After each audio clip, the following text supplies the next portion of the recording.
We're back. This time we're going to be taking a look at the retail version of the Deep Space Nine expansion for Star Trek Attack Wing. This thing is absolutely massive. I don't know how to show how large it really is. The version that was the OP prize for the Dominion War came unassembled. The pylons were separate pieces and it was in like a small flat box. This thing's literally like a foot tall by 2 foot wide box. It's huge. And it's already been opened. These are actually owned by a friend of mine. He lent me his whole collection so I can record the videos of the things I don't have. The box has some cool artwork on it. You have the station here with the Bajoran wormhole. On the back they have a nice list of all the cards and things included. And again, like I was saying, to give you an example of kind of how huge the box is, there's a Galaxy class from the starter set. Everybody should have one of these laying around to kind of get an idea of scale. It is huge, and we're going to take it out and see what comes with it. So the first thing we're going to look at is the base here. It's quite a bit different than the token that we got from the Dominion War. You probably remember this if you were playing around the time of the Dominion War OP. These were the tokens we used. The base to this is quite a bit smaller. It does kind of fit right into the fire arcs though. Not off by too much. We have our Deep Space Nine side. 5 attack, 0 defense, 8 hull, 8 shield.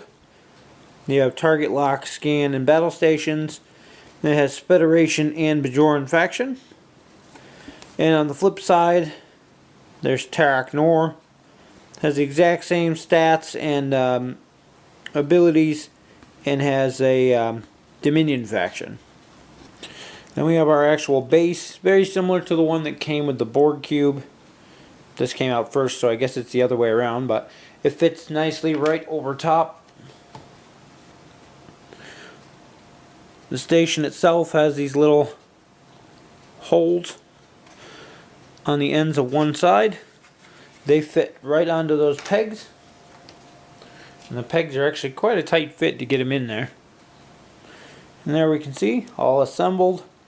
Again, for scale wise, you can put that Galaxy class in there. You can really see how huge this thing is, or up here as it is in the models where the docking ports are for larger ships.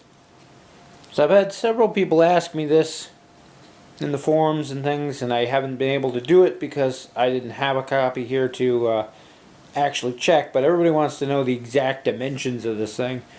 So on the farthest part, it is 13 inches from outside ring to outside ring. There is a little bit of an indentation where the actual pylons are, but I'm measuring from the outer edge of the outer ring to the outer edge of the outer ring. And then height wise, from the actual table to the top of the pylons is 9.5. So 9.5 by 13. Anybody else who's asking about it, those are the exact dimensions of the thing. And then the actual base itself is 7.25. So did it with a measuring right here on video, so anybody who's out there asking, you can verify for yourself, and no more arguing over the size. Now the paint job on this one's quite a bit different than the one that was the prize for the OP event. That one more resembled the actual color of the station in the show, kind of that beigeish, orangish color. The retail version here is a silver with like gold inlay. Still looks really good. The model has a lot of detail, so anybody who wants to take the time to paint it is really going to be able to do wonders with this, just because of the amount of work on there. And when I get a chance, I'll zoom the camera in and show you some of that detail. What really makes this one stand out than the OP version is that you actually get stuff with it. So the retail version of DS9 not only comes with the model itself, you get the entire crew pack which was actually originally a promo from Gen Con, which now comes with the ship after there was a big debate over it, and definitely comes with it, which makes it really worth it just for the fact of getting those cards. There's some really good cards in there. First thing we have here of note is the Manoeuvre Dial for the Nor class space station. It has the Federation of Bajoran, which is the Deep Space Nine side. It has the Dominion, which is the Terok Nor side. It also has the Independent listed, which is actually the cards that came with the OP kits for the Dominion War and don't actually come with the station. Really interesting to see a Manoeuvre Dial for the station. It does have some interesting maneuvers on here, as well as the large blank space, which is odd. It also has the option to do a 0 and a 0 rotating maneuver, which is kind of cool. So for the cards that actually come with the station, again, this one has all 4 factions on it. These are our maneuvers. You can see there you got a 2, which is pretty fast considering the size of the station. I wouldn't expect it to even go to a 2. I figured 1s would be your max. That's why all the 2s are red, I guess. But then you have your greens, and including that green stationary maneuver, which is nice. Then we have our named Terok Nor. This is the Dominion version. We have 5 attack, 0, 8, 8. It has 2 tech upgrades, 2 weapon upgrades, 2 crew upgrades for 44 points. 2 crew seems a bit light. Target lock, scan, and battle stations.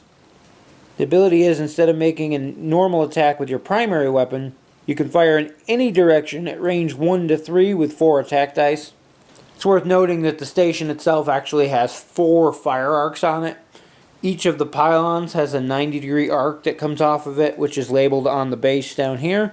And then the central arc has a 360-degree arc, but it's limited to range 2. So you can fire range 3 from any of the pylons or range 2 from the core. And this ability would give you the option to fire at range 3 from the core, but at a loss you're only shooting 4 attack dice instead of 5. Next we have Deep Space Nine. This is the Federation Bajoran version. Same stat line as before. 1 tech upgrade, 2 weapon upgrades, 3 crew upgrades for 44 points. Same ability line. And our special ability on this is each time you defend during the roll defense dice step, you may roll up to 2 additional defense dice. If you do, disable one of your active shields for each additional die you roll. Gives a little bit more defense. It can be worth it in the right situation. The fact that you got a native 0 defense dice, you're definitely going to want ways to boost this up and try to defend it if you ever try to use it. For captains, we have Benjamin Sisko, of course. His captain skill is 7, 1 elite talent for 4 points. And his ability is, during the roll defense dice step of the combat phase, if your ship is in the forward firing arc of 2 or more ships, roll 1 extra defense dice against all attacks from those ships. Pretty much a must-have on this, just for the extra defense. You're always going to be in everybody's arc. Each time your ship receives a damage card, normal or critical, increase your captain skill by +1 for the rest of the game, maximum of +2. The boosted skill remains even if the damage is repaired. That's a really nice ability, especially the fact that you can repair the damage. You already have 8 hull to start with, so a couple damages to the hull. You repair it, and you still end up with a captain skill of 9. For crew cards, we have Odo. He's 5 points, independent faction. As an action, you can target a ship at range 1 to 3, even if that ship is cloaked or has active shields. Disable this card and 1 upgrade on the target ship. If the upgrade you disable is a crew upgrade, you may then use that upgrade's action as if it was a free action. Kind of a neat thing. Basically lets him mimic a crew member on another person's ship. Lets you disable some weird combos that they might have, as well as being able to use that crewman yourself. Next we have Elam Garak. Probably my favorite character in all of DS9. He gives you an elite talent spot. He's 4 points and Dominion faction. During the modified defense step of the combat phase, you may disable this card and add 1 evasive result to your defense roll. You do not pay faction penalty when assigning Elam Garak or his elite talent upgrade to your ship. If Elam Garak is ever disabled or discarded, you cannot use his elite talent upgrade. That's pretty much self-explanatory. Kind of a neat card. Definitely has multiple uses. Next we have Quark. 2 points, Ferengi faction. At the start of the game, place one non-Borg tech or weapon upgrade with a cost of 5 or less face down beneath this card. At any time, you may discard Quark to flip the upgrade that's beneath this card face up and deploy it to your ship, even if it exceeds your ship's restrictions. A very thematic card for not only for Quark, but Ferengis in general. Next we have Julian Bashir. 4 points, Federation faction. As an action, move a disabled upgrade token from one of your disabled crew or tech upgrades to one of your non-disabled crew or tech upgrades. You may then immediately perform an action, if any, listed on the upgrade that you move the token from as a free action. Very nice. Action economy is a huge thing, especially with Federation needing those crew actions to do various combos and things. Definitely adds to that ability. Next we have Takar. 5 points, Klingon faction. If your ship is not cloaked, disable all of your remaining shields and target a ship at range 1 to 2 that's not cloaked and has no active shields. Discard this card and one crew upgrade of your choice on the target ship. Then disable the captain card and all remaining crew upgrades on the target ship. While the captain card is disabled, the target ship has a captain skill of 1. Very nice, especially for the Klingons, a way to deal with crew members as well as disabling an entire crew and captain. Definitely has a lot of uses for that on any fleet. Next we have Tarul. 4 points, Romulan faction. Add a tech upgrade to your upgrade bar. While your ship is cloaked, during the roll defense dice step of the combat phase, you may choose to roll 3 less dice and add 1 evasive to your defense roll. Not so sure about that one. I think you stand a better chance of rolling at least 1 on the 3 dice. And possibly more than not rolling them at all. If the cloaking device upgrade is deployed to Tarul's ship, you do not need to disable that card when you perform the action listed on it. This one's pretty much for the Defiant. Tarul is the Romulan who was on board the Defiant when they first got it, and it had the Romulan cloaking device on loan. So basically it lets you use that without disabling it. Get better action economy, which is nice. But you're also paying extra points for her since she is Romulan faction and you're putting her on a Federation ship at that point. Definitely useful in certain situations. I'm not so sure about the second ability there. That's kind of hit or miss. Last we have Vic Fontaine. 3 points, Independent faction. It's also a question mark upgrade. He can count as either a crew or a tech upgrade, your choice. If an enemy upgrade would affect one of your crew upgrades, roll 2 defense dice. If you roll at least 1 evasive result, ignore the effects of the enemy upgrade. You do not pay a faction penalty when deploying this upgrade to a Federation ship. Really nice card. I like what it does. I just never was a huge fan of Vic Fontaine and honestly thought the episodes with him in it were pretty much some of the weaker ones in DS9. They kind of felt like filler episodes for when the writers were taking the day off or something. But nevertheless, he is part of the story. He's there, and the effects of this card are actually really good for the points cost. You really can't go wrong with that, especially on Federation ships, which are crew-heavy builds. The ability to have that possible chance to ignore things affecting your crew when lots of people are going to be running anti-crew things if you're playing Federation to try to break up your combos. For the rest of the expansion, we have Target Lock Z1, have our battle stations and scan tokens, have an auxiliary and critical token up there, a couple additional rules cards on how to play the station. We have our 8 shields over here, and then our move it template in the back there. Our additional rules cards basically tell you how to play the station as a ship, and which direction is the front for terms of maneuvering. It also explains a little bit about the station, as I mentioned earlier, the pylons in the 3 corners, as well as the inner firing arc. Number 2 here talks about how to attack. So this part's actually changed quite a bit from the original rules that were given when the OP DS9 came out. Now that the retail version's out, I guess this would take priority. Originally, you could fire from each of the 3 pylons as well as the central 360-degree arc. In this, you get to only fire from a single one of those. Makes it a lot less of a threat and a lot less playable, in my opinion, but still interesting. The central arc has that 360 that's range 2. Each of the pylons has a 90-degree arc that is range 1 to 3. And your secondary weapons can only fire from the pylons. Next, there's a section on moving the station. Explains what the rotate maneuvers as well as the full stop maneuvers are and how to perform them. The next card gives us examples of the maneuvers and as well as picture diagrams of how to perform those maneuvers. Because the station can do a spin maneuver. You put this down next to one of the pegs like that, right up flush, and then you actually turn the station against the template. Card 4 shows us again more picture diagrams of maneuvering. This one is basic forward movement, the other one was rotating. 5 finishes up the movement. Talks about overlapping. If the ship causes a maneuver that would cause its base to overlap another ship, the ship stays where it is on top of the base, and the ship loses its perform action step. If a ship executes a maneuver that would cause it to overlap the base of the space station, same thing goes there. If a ship runs into one of the pylons, the active ship moves backward along the template just as it would if you ran into a normal ship. They also lose their action step. Ships that are on the station's base are considered to be at range 1 and may be attacked by the station's main body.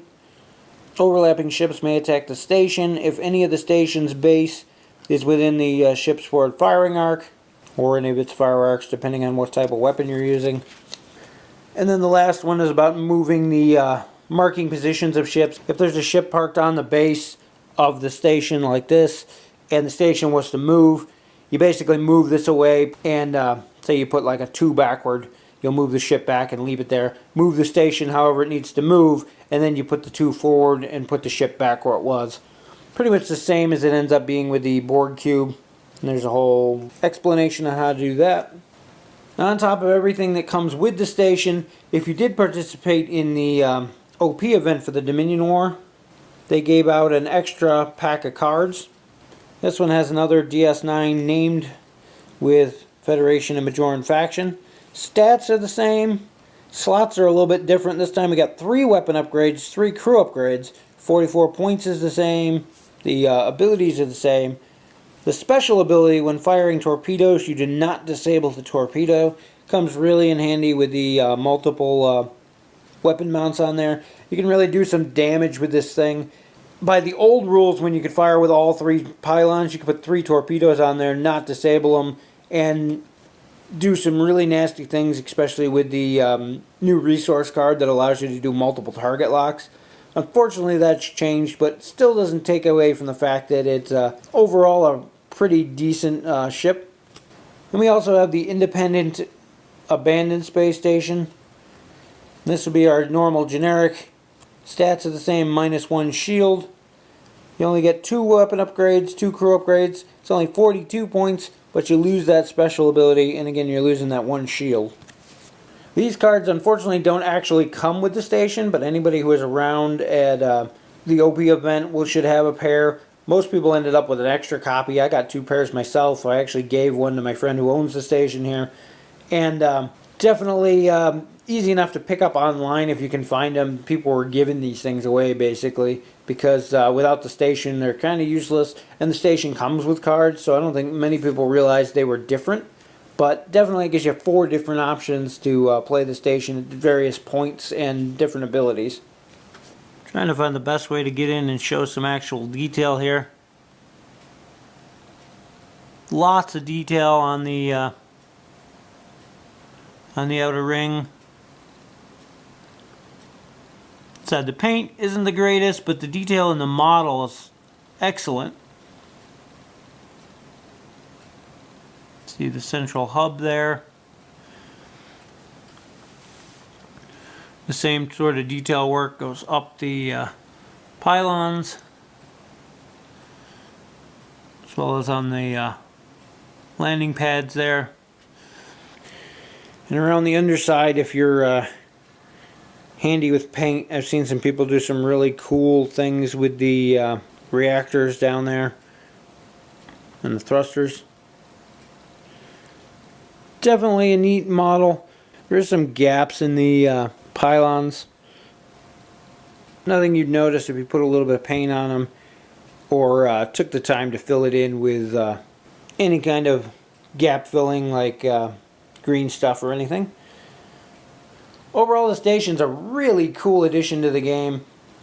I have a K7 I did a video on a long time ago. It was something I made. I actually sold that off to the guy I borrowed these from. But stations add so much to scenario play. This one comes with an amazing assortment of cards, as well as being a playable ship. Really cool for your home-based scenarios and things you want to make for it. And definitely worth the investment if you're really into the game. It is a little pricey. Look around, you can find them at cheaper prices online if you can find some retailers or even people selling off old ones. Make sure you look for the retail version though. As much as the OP version of it is a cooler model, I really do like the way it was painted. It doesn't come with any of the extras, it's just the station itself. So you got to keep that in mind.